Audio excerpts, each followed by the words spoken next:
Hello, welcome to another episode of Full Circle with me, Onyx, and let's get into it. Um, you know, a discussion for wizards only. Uh, I just kind of like create my video content by what comes in, and wizards are different than spiritual people, religious people. Uh, I think one of the big things that defines a wizard is their wanting to know how things work. I want, besides maybe the accumulation of power through knowledge, it's how does that work? So sometimes it's not too caught up in technique as it is the techniques come out of the mechanics. So, I'm asking myself, how come I didn't become a chemist or a computer programmer? With all this technology coming and that being fashionable for humanity, uh, why did I choose the intangible world, the inner technology, the, you know, and I'm like, because that's where my passion lies. Some people want to go take pictures of nature, other people want to go dig up crystals, others want to go be close to God, whatever it is. And I want the knowledge of the unknown, specifically of the astral plane, more than anything else. So, as a wizard, you actually kind of probably pick your branch of study. You know, is it for some people, it might be techniques to manipulate energy to cause change in to cause change in the world according to their will. So that would be like manifestation. Use the use of energy for manifestation.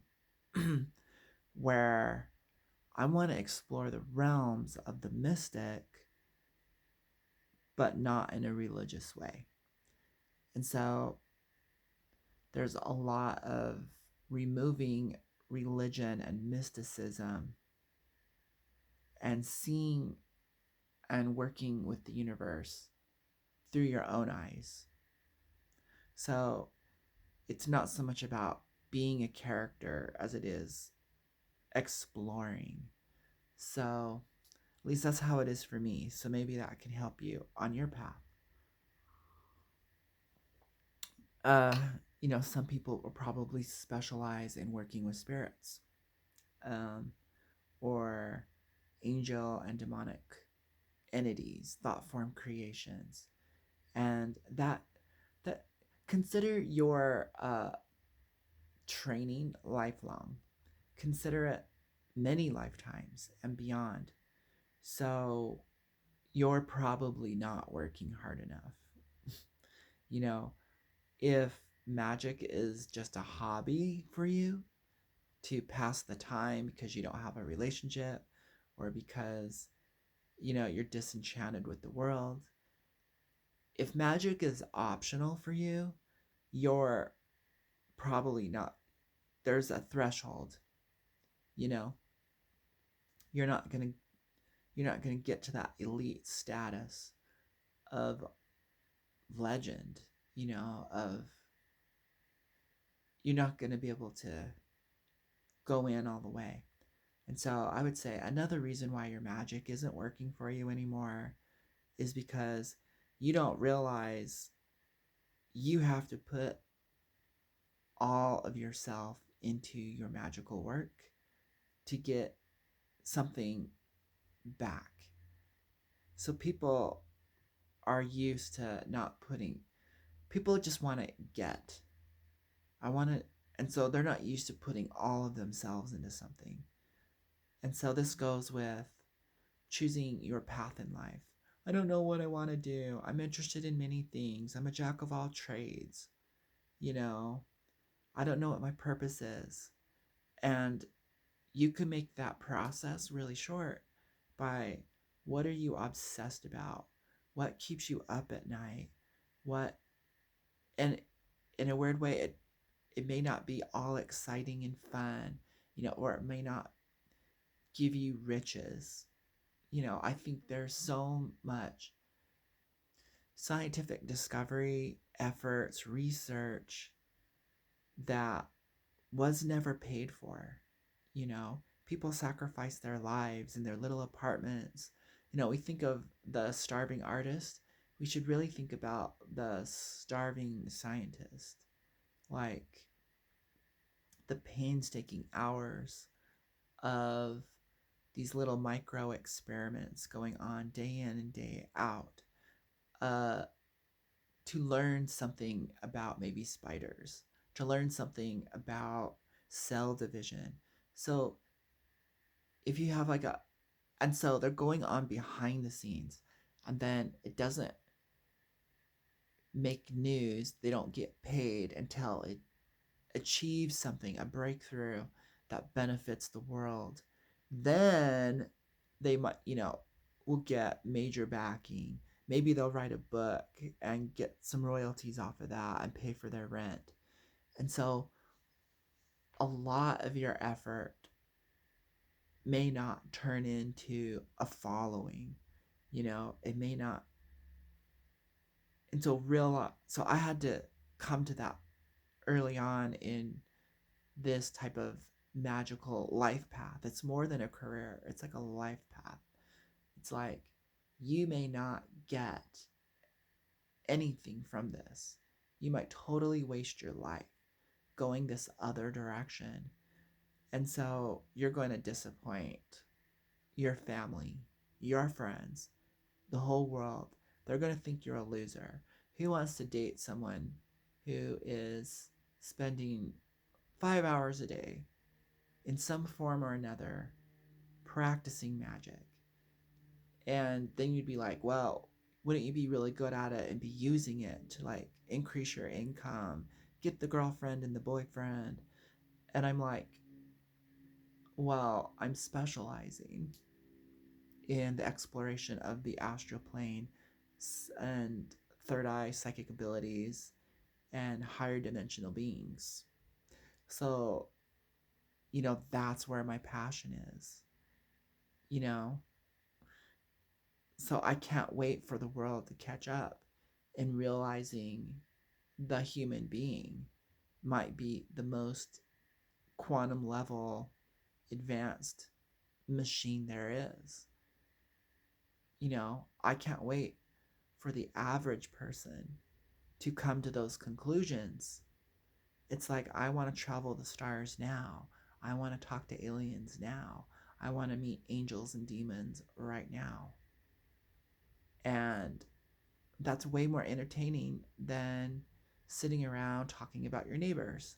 That's way more entertaining than uh, doing a reading trying to figure out who the baby mama is, or the baby daddy. Uh, so the mundane world becomes a dry, worn out rerun real fast. And many are called, few are chosen. Many are called, few are chosen. So we see a lot of crazy people out there with a little bit of mystical knowledge. They learn a little bit of astrology, they learn a little bit about tarot reading. Suddenly they think they're gods, and then they're making all these YouTube videos of them in their car, making all these weird hate videos. I just watched one, why Pisces hate Scorpio, and that's not true. And he was really talking mean towards Scorpions, saying they have no self-esteem and they're afraid, they're negative, and all this stuff. And I'm like, one, you give Pisces a bad name. It's like a true Pisces, yes, sees past all of Scorpio's manipulations and games and masks, but they still will always have love.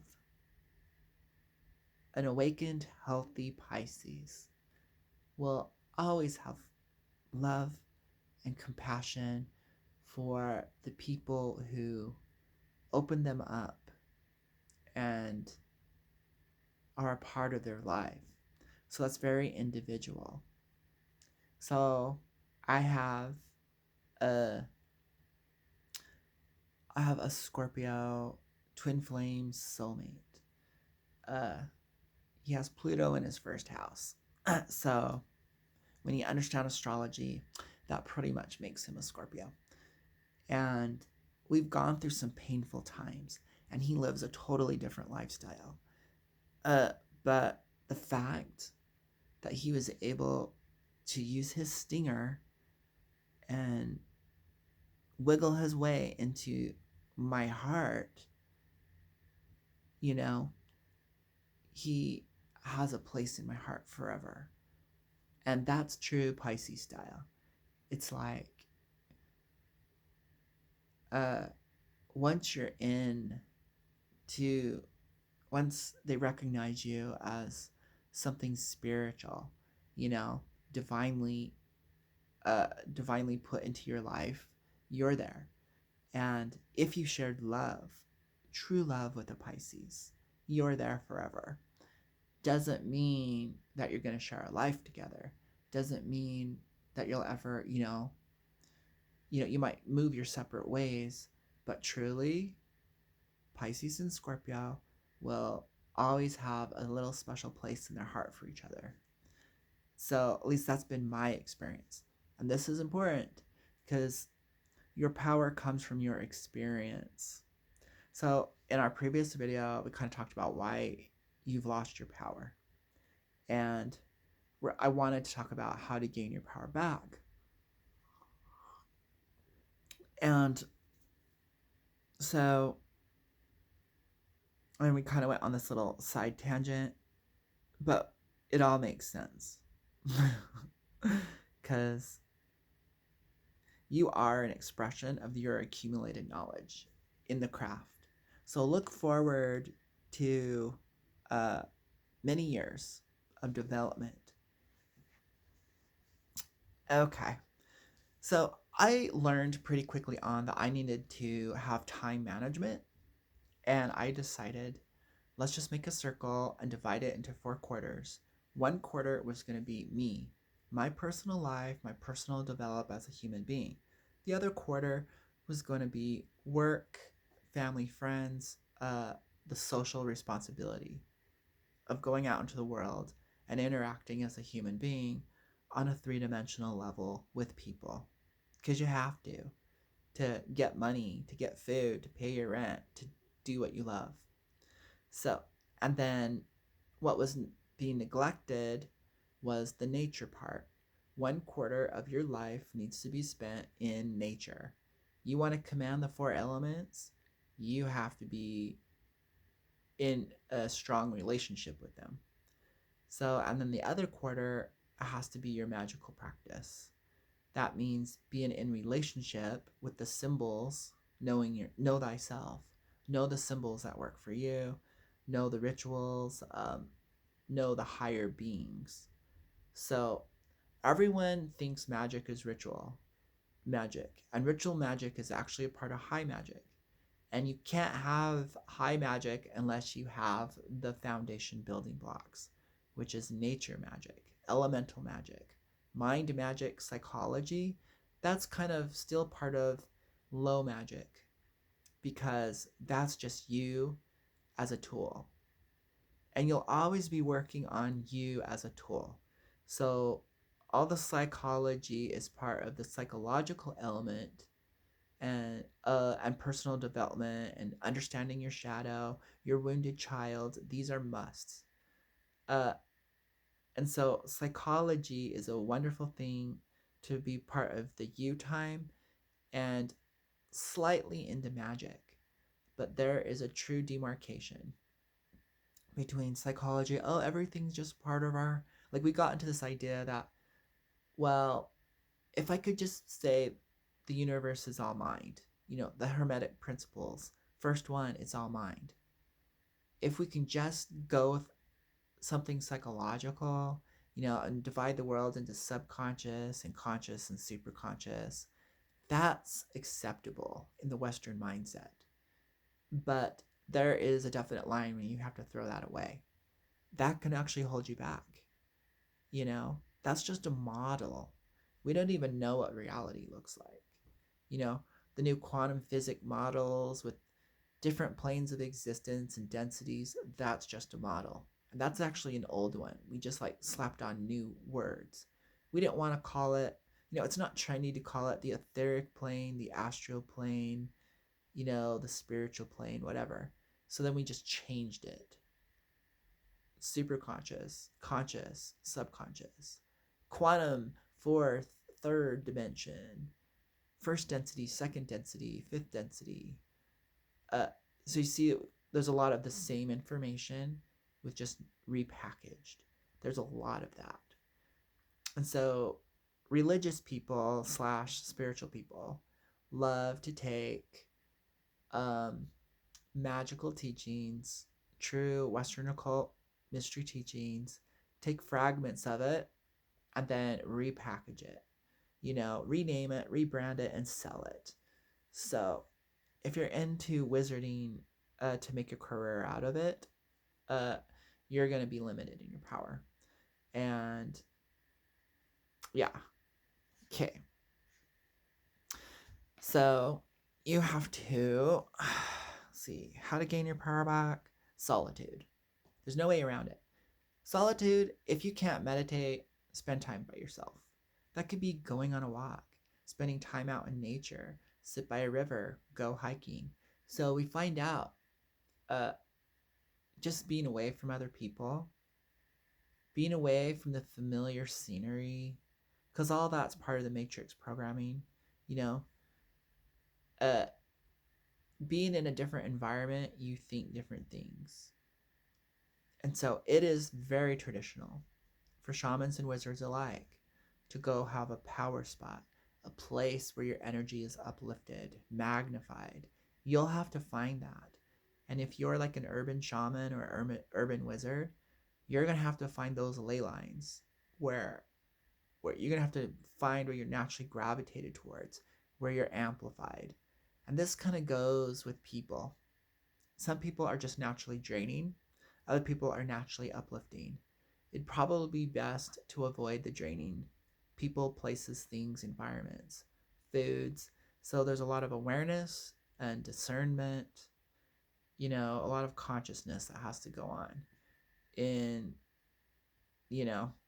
so even though solitude, whoa, that included kind of a whole lifestyle. So there is a lifestyle you have to have to gain your power back or to become more powerful. It's like, I'm not going to watch dumb shows that aren't giving me more psychological knowledge, there's a lot of self-help that I do, a lot of quantum physics stuff that I like to play around with, and even spiritual stuff. I am not Christian at all, yet I find right now Neville Goddard's work, it's loaded with Christianity as a symbolic format to deliver his occult knowledge. And I find at this age, I resonate with what he's saying. So I don't, I can take in all that information. Anyways, and then one big thing is people have to learn how to open up and surrender. Now, religious people say trust God, have faith, believe in miracles, and some supernatural entity is helping you, and there's a divine plan you need to trust in. Like humanity is going in the right direction. We're going through a little evolution hiccup, and just trust. And there's aliens that are helping us all the time, and spiritual schools and the astral. There's always an excuse and a story. There's always something to believe in that you have to blindly believe in. So most people are taught to just believe in an idea, believe in a belief, and there's no substance to it. I'm not talking about that. That's gonna probably ruin you, make you dysfunctional and crazy. And then you're, and so what I'm talking about is opening up your mind, opening up your heart, opening up your body. Practice being open, because when you're thinking, your energy starts to concentrate and it actually closes. It's, and so part of meditation is being open. So someone said prayer is you talking to God, meditation is you listening. So if you can listen with your mind, listen with your heart, listen with your body, and you can take that and go listen to nature. Nature includes space. Earth is just a floating object in space. We just happen to be on it. And so I like to listen to the earth, listen to the trees, listen to the sun, listen to the air, and listen. So all your five senses are one and the same. It's awareness, it's consciousness. So I kind of hit that four square balance of me, others, nature, and magic, just by going out into nature, opening myself up and listening, feeling. So when you, the science of listening is vibrations through the air, little hair follicles in your ears, pick up those vibrations, and it gets translated into meaningful sounds. So it's a feeling. Smelling, same thing. Nerve endings up in your nose, they feel sensations, feel chemical reactions. It gets translated into scent. Taste, same thing. Your tongue has to feel it, it has to touch. So there's a lot of touch. Touch is actually the first sense. Magic hands, magic manipulation, hands, Mercury, that's touch. The tips of your fingers have tons of nerve endings, and it goes directly to your brain. So people love to feel an object, feel a crystal, feel their magic wand, touch the paper. And so we have different senses that are stronger. Some people are more kinesthetic, which is touch.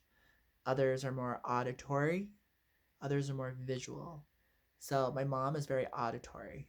So if she hears a command, she just takes it in and understands it. She's also very visual. She loves to read. Everything just goes in. So for her, the screens are a big trap for her, because she sees images and hears sounds. She's in there. But for me, I'm touch oriented. And so obviously I took a path. I did like 20 years into the massage world. And that was a great place to practice energy and magic and things like that. But I still go back to it. And so it's like your whole body is a touch sense organ. And all your five senses, still, light touches your eyes, and touches in and gets translated into images. So touch is actually everyone's primary. You may have been divorced from touch, so you can't feel the energy. Like, you can't feel intuitive stuff, or you haven't refined the eye sense of touch to see into the astral plane and other entities. Or there's so many levels. So physical touch, feeling my body, understanding my body, when some type of intention of someone else is touching my aura, my body, me as a target, I feel it. And in the feeling, I know. So from your five senses, it moves to the sixth sense of insider information beyond your five senses, and then from that it moves to crown chakra, or just deeper sixth sense. I know who it is, I know why they're doing it without them speaking a word. So many levels in, many levels out.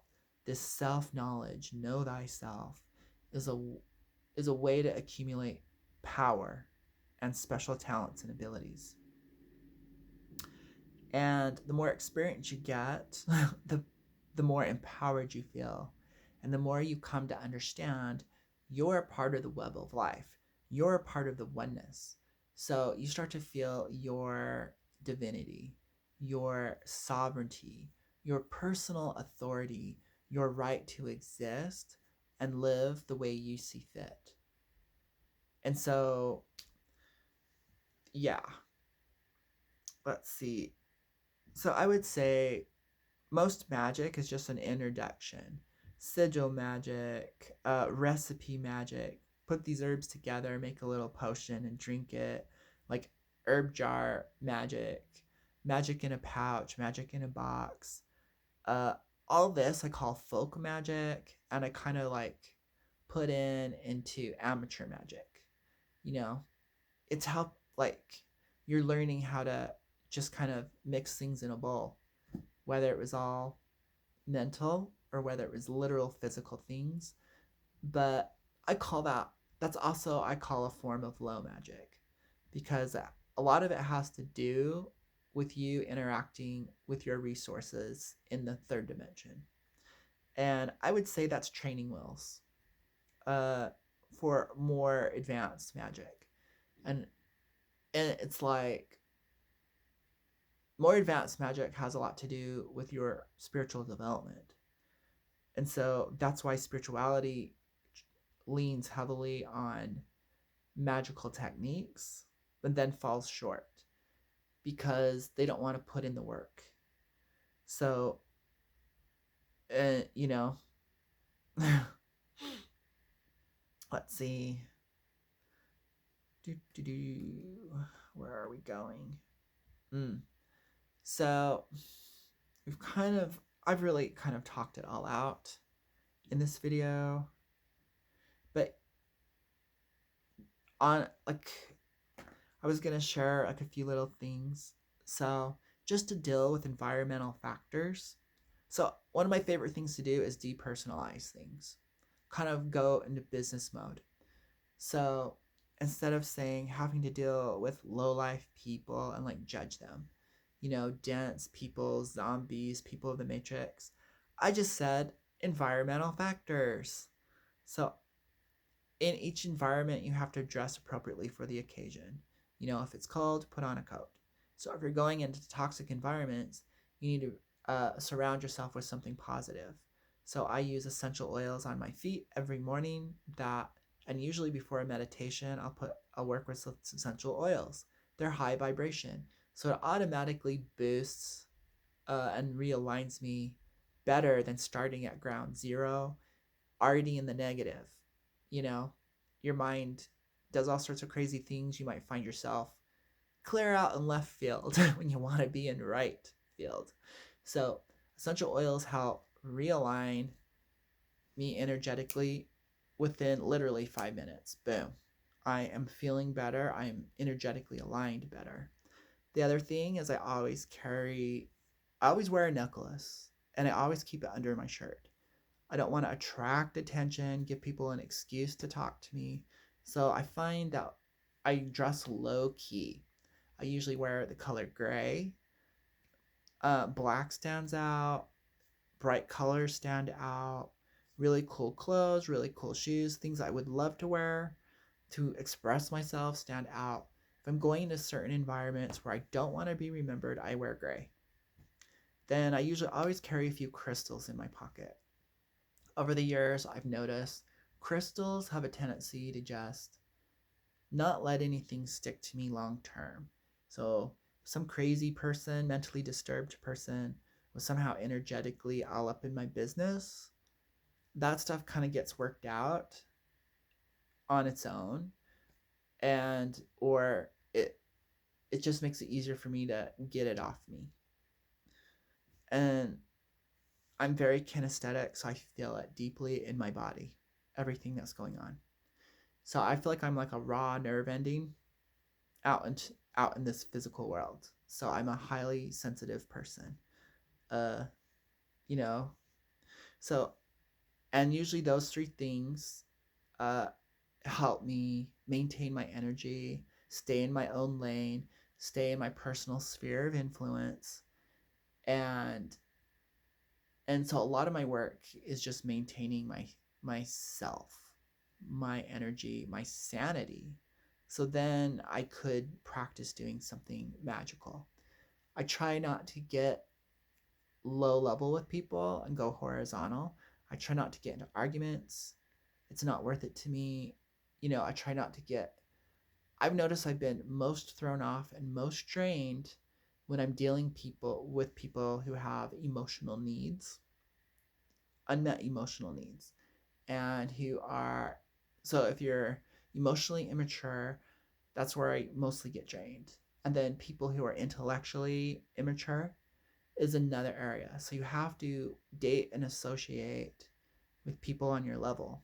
When you're not doing that, you pay the price. So that's just what I've noticed. I look at it all as training. So I don't live in mode and martyr mode. I think spiritual people fall into victimhood and martyr energy. I had to distance myself from a friend who, actually, a lot of people, they get sucked into being a martyr, a whiner, a complainer, a poor me. Or I also distance myself from people who get stuck in a psychological self help loop, always looking for more garbage to dig up. It's like magic is something completely different. So at the end of the day, you have to wash it off and follow your passion, follow your bliss. If you're not, you're going to pay the price. And the price is heavy. It's an energy drain. It takes energy to do what you want to do. It's rocket fuel. So really look at managing your energy, managing your time, boundaries will help you rebuild your power. And then really you might have to fight that battle. Disappoint your parents. I'm going to be a wizard. Disappoint your lovers. I'm going to be a wizard. Disappoint the whole world. I'm going to be a real wizard. You know, disappoint all the spiritual and religious people, because you can't personally have power, can you? You're a mere mortal. Wizards are the ultimate rebels. They're like, oh yeah, watch me. Why, I will have this power. I will work with it. I will understand with it. I will know it. I will, transcend my limitations. But I'm still going to be me. And